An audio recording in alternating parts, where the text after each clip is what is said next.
vitrail. Cette verrière à vue d'âme et au baron, étincelant d'azur, de flammes et de nacre, inclinés sous la dextre auguste qui consacre l'orgueil de leurs cimiers et de leurs chaperons. Lorsqu'ils allaient, au bruit du corps ou des clairons, ayant le glaive au poing, le gerfaut ou le sacre, vers la plaine ou le bois, bison sous Saint-Jean d'Acre, partir par la croisade ou le vol des hérons. Aujourd'hui, les seigneurs auprès des châtelaines, avec le livry à leurs longues poulaines, s'allongent au carreau de marbre blanc et noir. Ils gisent là sans voix, sans geste et sans ouïe, et de leurs yeux de pierre ils regardent sans voir la rose du vitrail toujours épanouie.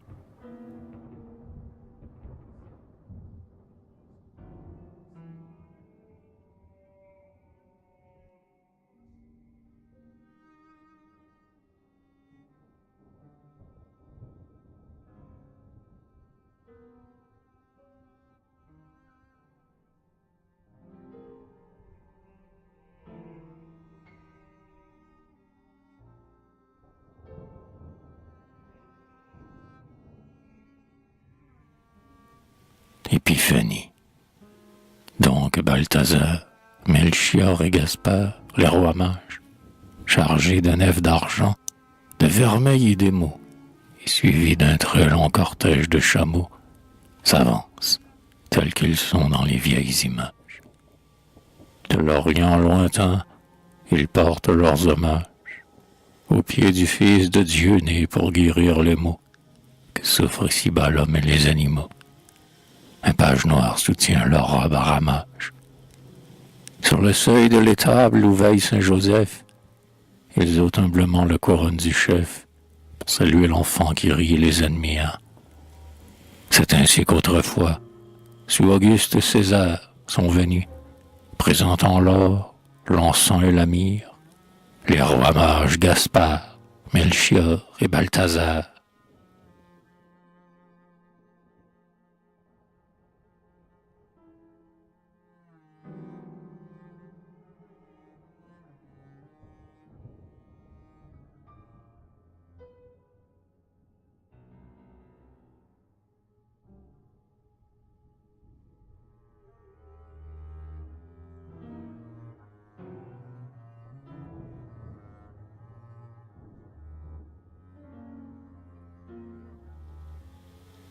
Le huchier de Nazareth. Le bon maître huchier, pour finir un dressoir, courbé sur l'établi depuis l'aurore à Anne, maniant tour à tour le rabot, le bédane et la râpe grinçante ou le dur polissoir. Aussi, non sans plaisir, a-t-il vu, vers le soir, s'allonger jusqu'au seuil l'ombre du grand platane, Madame la Vierge et sa mère Sainte-Anne et Monseigneur Jésus près de lui vont s'asseoir. L'air est brûlant et pas une feuille ne bouge, et Saint-Joseph, très las, a laissé choir la gouge en s'essuyant le front au coin du tablier. Mais l'apprenti divin qu'une gloire enveloppe fait toujours, dans le fond obscur de l'atelier, voler des copeaux d'or au fil de sa varlope.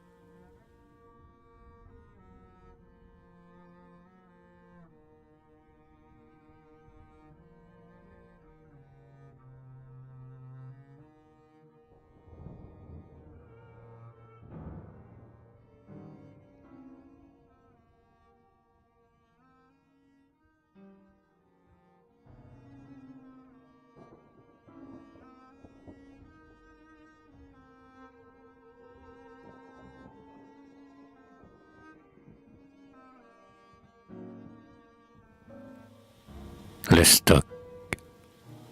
Au pommeau de l'épée on lit Calixte, pape, la tiare, les clés, la barque et le tramail, blasonne, en relief d'un somptueux travail, le bœuf héréditaire armoyé sur la chape.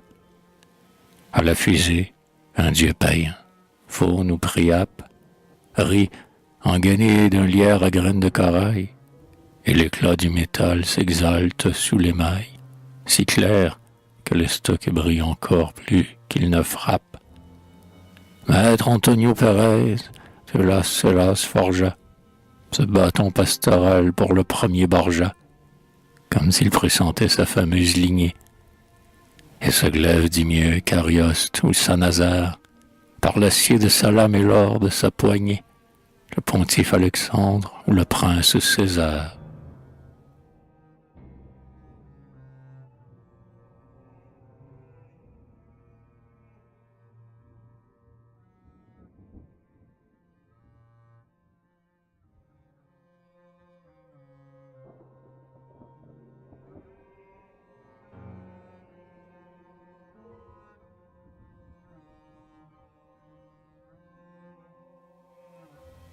Médaille. Seigneur de Rimini, vicaire et podestat, son profil d'épervier vit, s'accuse recul, à la lueur des reins d'un fauve crépuscule, dans l'or Matteo de Pastil incrusta. Or, de tous les tyrans qu'un peuple détesta, nul comte, marquis, duc, prince ou principicule, qu'ils aient nom ésolent quand Galéa Hercule ne fut maître si fier que le mal attesta. Celui-ci, le meilleur, ce Sigismond Pandolfe, mit à sang la Romagne et la Marche et le Golfe, bâtit un temple, fit l'amour et le chanta. Et leurs femmes aussi sont rudes et sévères, car sur le même bronze où sourit Zotta, l'éléphant triomphal foule des primes verts.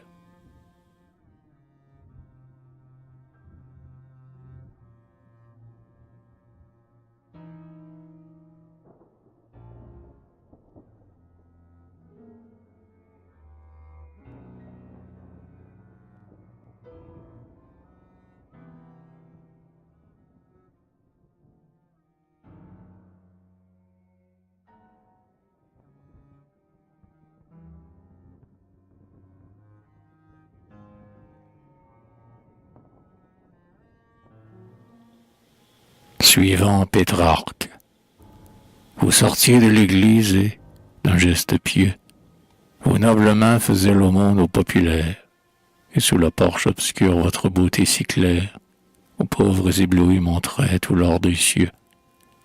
Et je vous saluais d'un salut gracieux, très humble, comme il sied qui ne veut déplaire, quand, tirant votre mante et d'un air de colère, vous détournant de moi, vous couvrîtes vos yeux.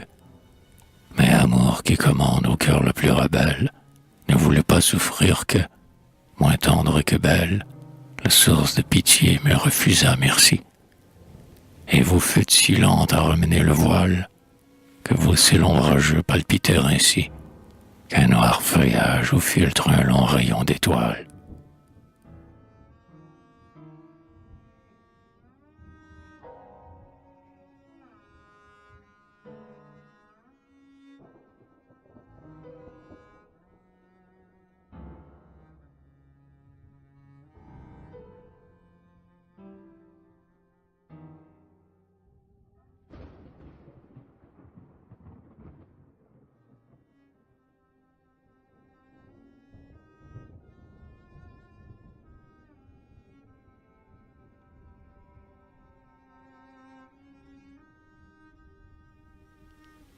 Sur le livre des amours de Pierre de Ronsard, jadis plus d'un amant, au jardin de Bourgueil, a gravé plus d'un nom dans l'écorce qu'il ouvre, et plus d'un cœur, sous l'or des hauts plafonds du Louvre, à l'éclair d'un sourire a tressailli d'orgueil.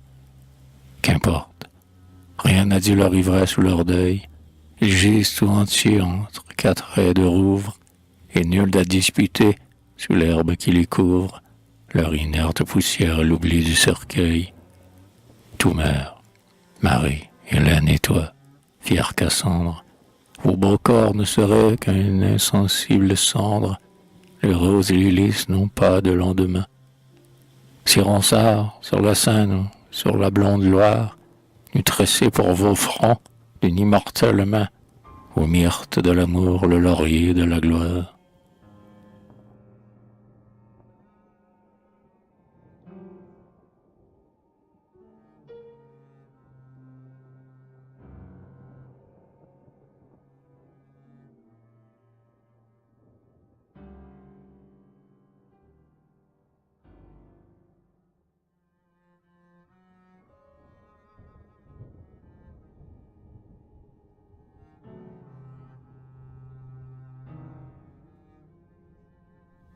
la belle Viole, la Henri Cros, à vous trop légère, qui d'elle passagère, par le monde volé.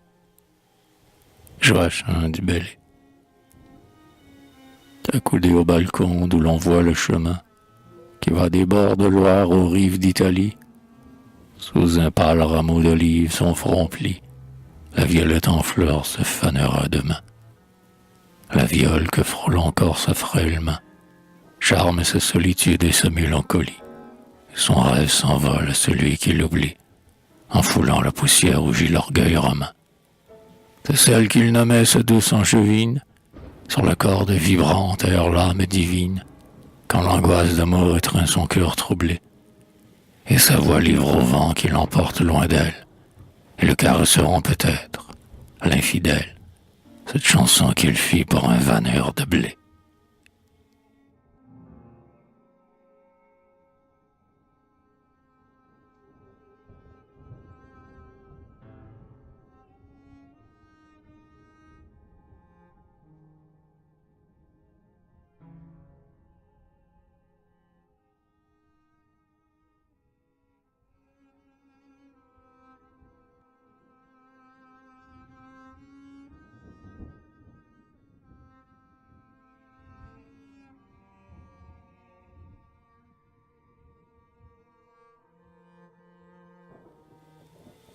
Épitaphe, suivant les vers de Henri III.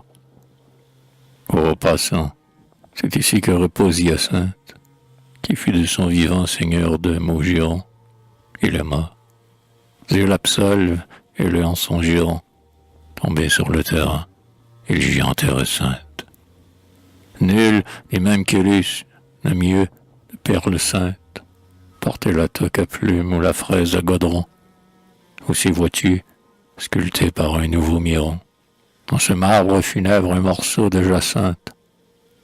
Après l'avoir baisé, fait tondre, et de sa main, mis au linceul, Henri voulut qu'à Saint-Germain fût porté ce beau corps, hélas, inerte et blême. Et jaloux qu'un tel deuil dure éternellement, il lui fit en l'église ériger cet emblème des regrets d'Apollo triste et doux monument.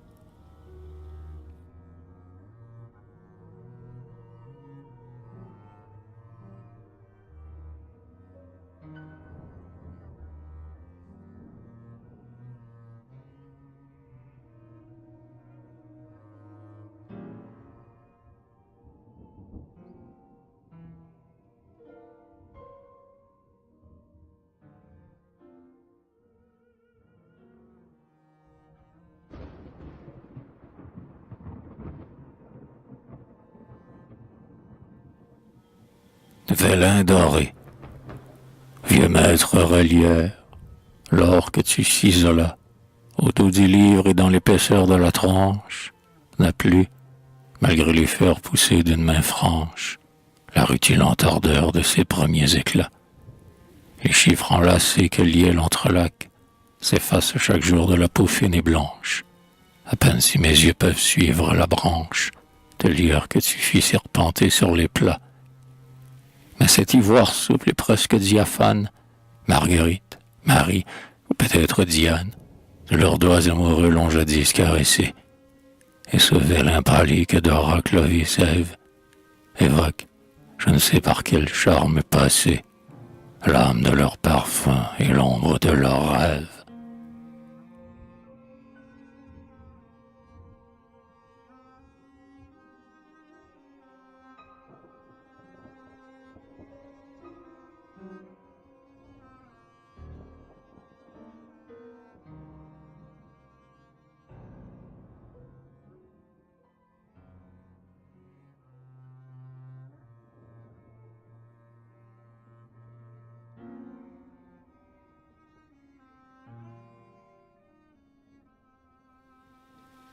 La Dogaresse, le palais de marbre où, le long des portiques, conversent des seigneurs qui peignent Titien, et les colliers massifs au poids du marque ancien rehaussent la splendeur des rouges dalmatiques.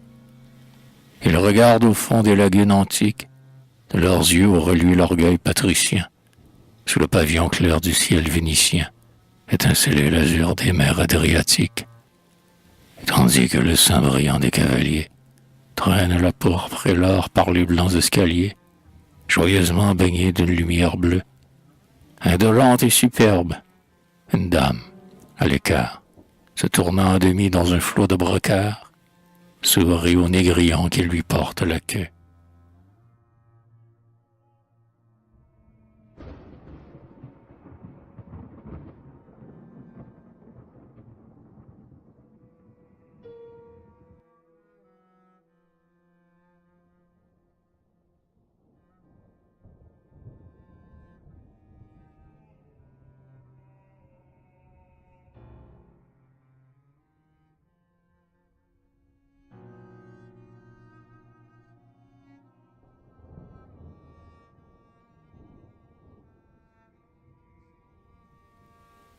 Sur le pont vieux, le vaillant maître orfèvre, à l'œuvre des matines, faisait de ses pinceaux d'où s'égouttaient les mailles, sur la peignée ou sur l'or du fermail, épanouir la fleur des devises latines.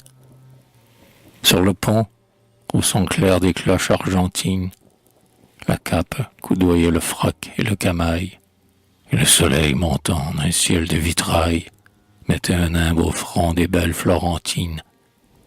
Et prend aux rêves ardents qui les savaient charmer, les apprentis, pensifs, oubliaient de fermer les mains des fiancés au chaton de la bague, tandis que d'un burin trempé comme un stylet, le jeune Céline, sans rien voir, ciselait le combat des titans au pommeau d'une dague.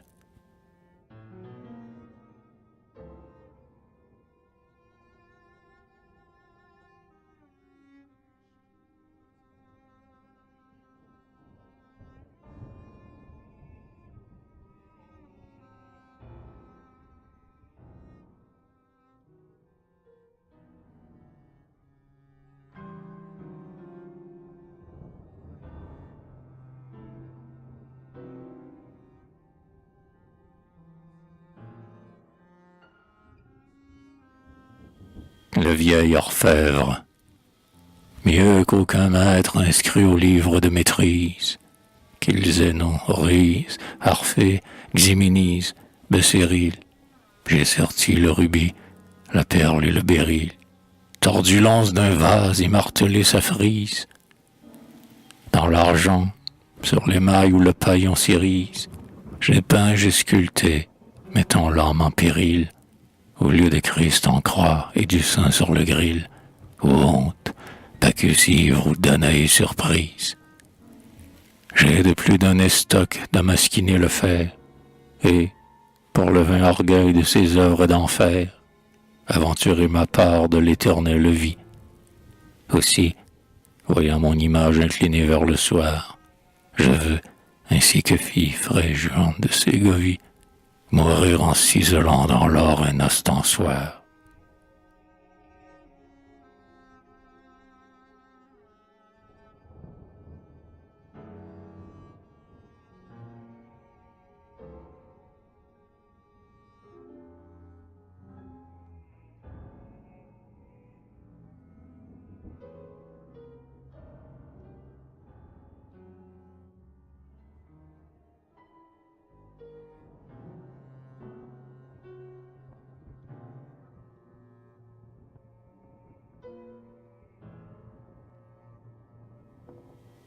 L'épée.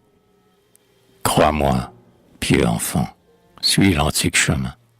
L'épée au quillon droit d'où part la branche torse, au point de gentilhomme ardent et plein de force, est un fait plus léger qu'un rituel romain. Prends-la, l'hercule d'or qui tiédit dans ta main, au doigt de tes aïeux ayant poli son torse, gonfle plus fièrement, sous la splendide écorce, les beaux muscles de fer de son corps surhumain. Brandis-la, l'acier souple en bouquet d'étincelles, pétille, elle est solide, et sa lame est de sel, qui font courir au cœur un orgueilleux frisson, car elle porte au creux de sa brillante gorge, comme une noble dame un joyau, le poinçon d'un Julien Delray, le prince de la forge.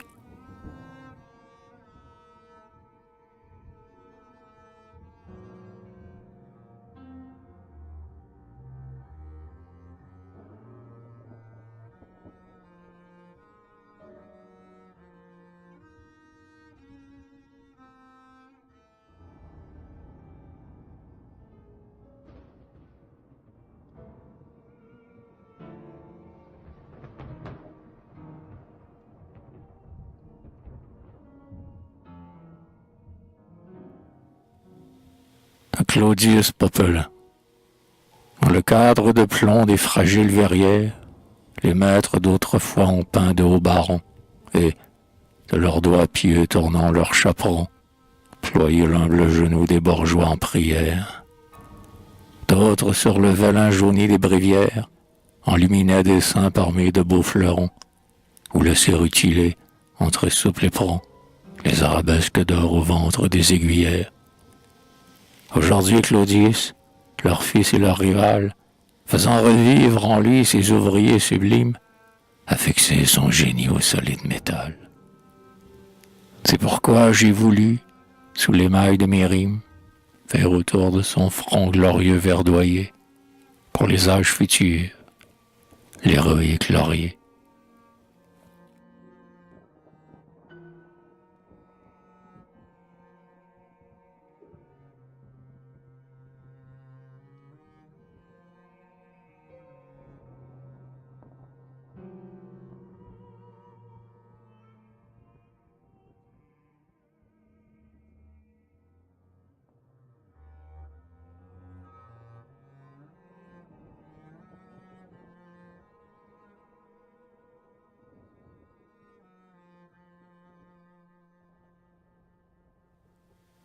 Émail.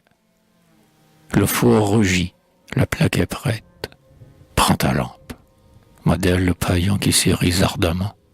Il fixe avec le feu dans le sombre pigment la poudre étincelante où ton pinceau se trempe. Dis, ceindras-tu de myrte ou de laurier la tempe, du penseur, du héros, du prince ou de l'amant? Par quel dieu ferais-tu sur un noir firmament, cabri d'ricaillé ou le glauque hippocampe? Non, plutôt en un orbe éclatant de saphir, inscrit un fier profil de guerrière d'Ophir, Talestrie, Bradamante, Aude ou Pentésilée. Et pour que sa beauté soit plus terrible encore, casque ses blonds cheveux de quelque bête ailée, et fait bomber son sein sous la gorgone d'or.